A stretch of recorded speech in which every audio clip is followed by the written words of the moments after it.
Assalamualaikum warahmatullahi wabarakatuh. Perkenalkan, saya Muhammad Syifa Alagasa dengan NIO 558149. Pada kesempatan kali ini, saya akan mempresentasikan mengenai faktor pembatas dalam ekosistem perairan.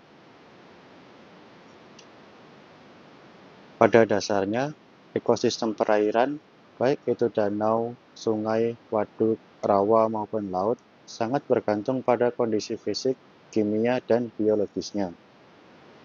Jika salah satu kondisi ini berada di luar batas toleransi organisme, maka pertumbuhan dan keseimbangan ekosistem bisa terganggu. Faktor inilah yang kita sebut sebagai limiting factors atau faktor pembatas. Limiting factors adalah variabel lingkungan yang nilainya terlalu rendah atau terlalu tinggi sehingga membatasi aktivitas organisme. Konsepnya mirip seperti rantai terlemah.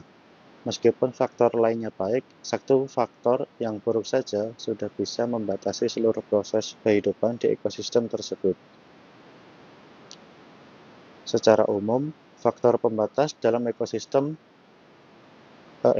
perairan dibagi menjadi 3 kelompok utama. Yang pertama faktor fisik, yang kedua faktor kimia, dan yang ketiga faktor biologis. Faktor fisik mencakup hal-hal seperti suhu air, intensitas cahaya, kedalaman, dan arus. Suhu air berpengaruh besar terhadap metabolisme organisme dan kelarutan oksigen. Cahaya menentukan kemampuan tumbuhan air dan fitoplankton untuk berfotosintesis. Kedalaman dan tekanan air memengaruhi distribusi organisme, sedangkan arus menentukan apakah organisme dapat menetap atau harus beradaptasi untuk bertahan. Faktor kimia juga sangat penting. Yang pertama adalah dissolved oxygen atau DO. Ketika DO rendah, ikan dan organisme akuatik lainnya bisa mengalami stres hingga mati. Kemudian pH, yang memengaruhi ketersediaan nutrien dan tingkat toksisitas logam berat. Selanjutnya nutrien, seperti nitrogen dan fosfor. Jika terlalu sedikit, produktivitas rendah. Jika terlalu banyak, justru menyebabkan eutrofikasi. Faktor kimia lainnya yaitu salinitas, yang menentukan jenis organisme apa saja yang dapat hidup di perairan tersebut. Faktor biologis meliputi kompetisi antar spesies, predasi, adanya penyakit atau parasit, serta ketersediaan makanan. Jika salah satu dari faktor ini berubah drastis, misalnya muncul predator baru atau penyakit menyebar, maka keseimbangan ekosistem juga dapat terganggu.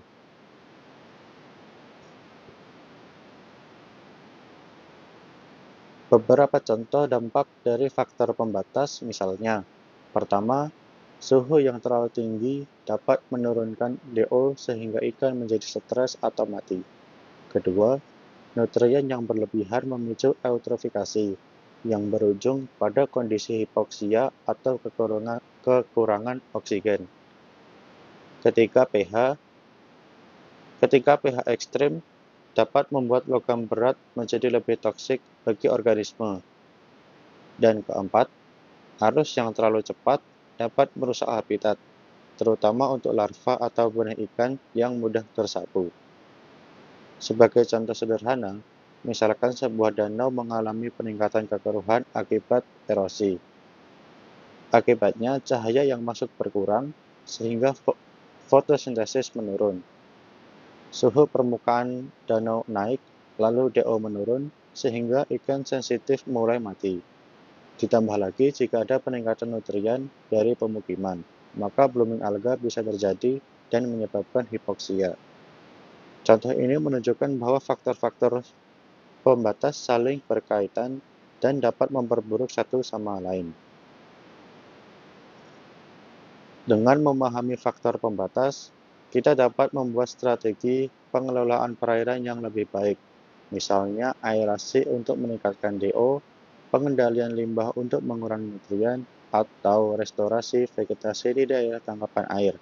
Pengetahuan ini sangat penting untuk perikanan, konservasi, maupun aquaculture. Dan kesimpulannya, limiting factors adalah unsur kunci yang menentukan kesehatan dan produktivitas ekosistem perairan. Memahami faktor fisik, kimia, dan biologis memungkinkan kita menjaga kelestarian dan keberlanjutan perairan.